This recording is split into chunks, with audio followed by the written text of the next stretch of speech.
Hello YouTube, this is Goddard Radio Moscow here again with another beer review. Now this one is actually my 50th beer review, so for all of you who have subscribed and have watched the videos before, thanks again for watching, and if you haven't subscribed then please consider it.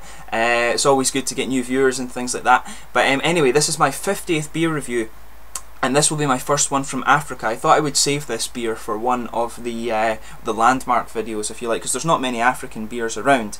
But this is the St. George Lager, which comes to you from Addis Ababa in Ethiopia. Now for those of you who are simply interested in the tasting of the beer, if you just fast forward towards a few minutes towards the end of the video, but for those of you who are interested in the history of the brewery, I'll just take you through that just now. Now the brewery is actually called the St. George Brewery, surprisingly enough, but their parent company is the BGI Group, who are a French-owned massive brewer. But the brewery started in 1922, and this was when Ethiopia was under the rule of Empress Zuditu Menlik. And the brewery, as I said, is located in Addis Ababa, which is the capital city of Ethiopia. Now within Addis Ababa there's an area filled with what foreigners would call tuluks, and these are glass-roofed cottages, and at this point Ethiopia was going through a period of major modernisation with the introduction of paved roads, cars, construction of modern houses, new railways, new schools, and there was a lot of newspapers coming up as well. But during this point, this is when the St. George Brewery was established. Now the brewery was established by Belgian Musse Dawit Hale, who then sold it to a German company, and the brewery still stands on the same site after 80 years of production, and it's considered by Ethiopians as one of the pioneers in Ethiopian industrial development. Now the initial machines at the brewery were all operated by hand and foot, and the major processes such as the fermentation of the malt, the boiling of the barley, the filtering of the beer and the filling of the bottles were all done manually. Now at this time in Ethiopia, drinking in pubs as we do it in Europe today was just not done. But there's a bit of debate as well about exactly what happened to the brewery during the Italian occupation during World War II. Some say it closed, and some say that the soldiers kind of commandeered it and brewed the beer.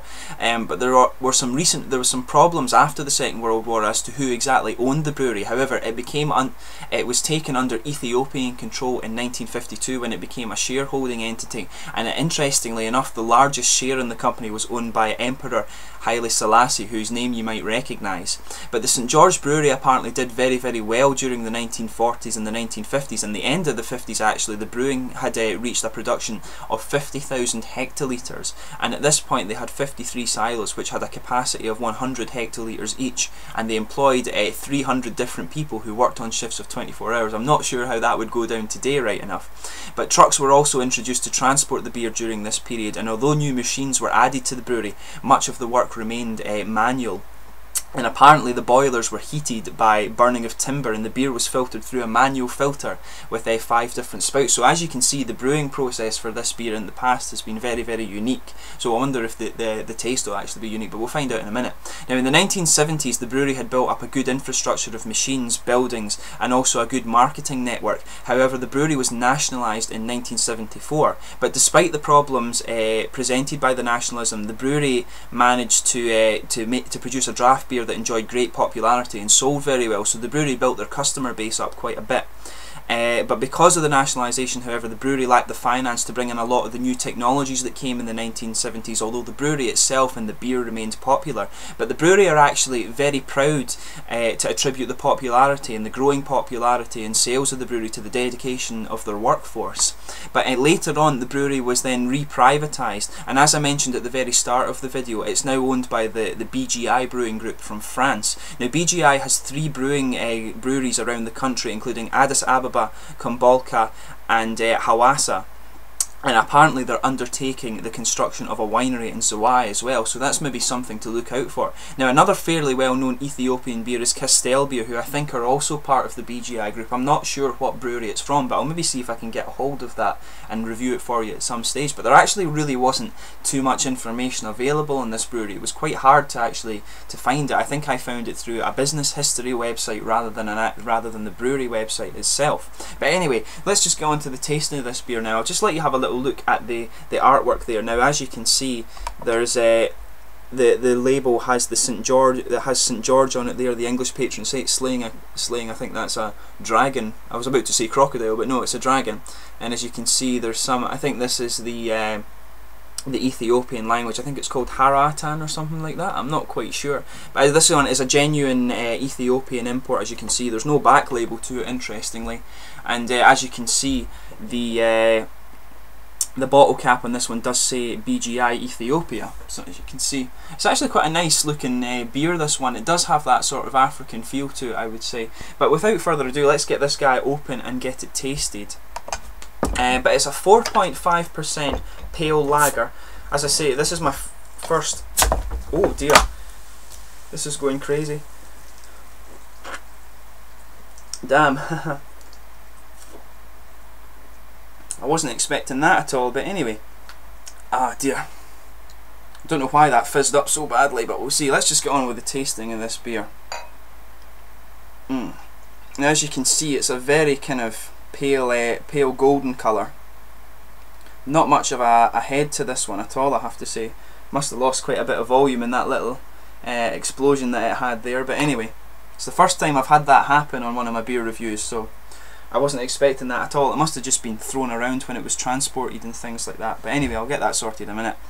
But as you can see, it's a very kind of pale golden colour. There's some visible bubbles in there, not too many I have to say. Not much of a head on it. It's got a bit of a... It has a fluffy head. That's going to disperse into a kind of thin layer, I would say. In terms of the aroma, there's some kind of sweet malts in there. There's a bit of corn as well. Maybe some graininess, but there's a slight element of floral hoppiness to it, I would say. Now it's very...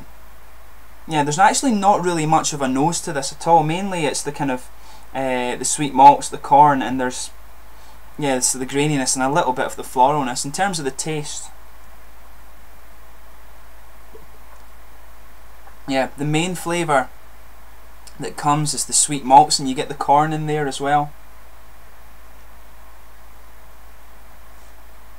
There's the sweet corn with some of the maltiness is the main flavour, but it mainly is the sweet corn that comes through there, and the hops come through at the end to balance it out.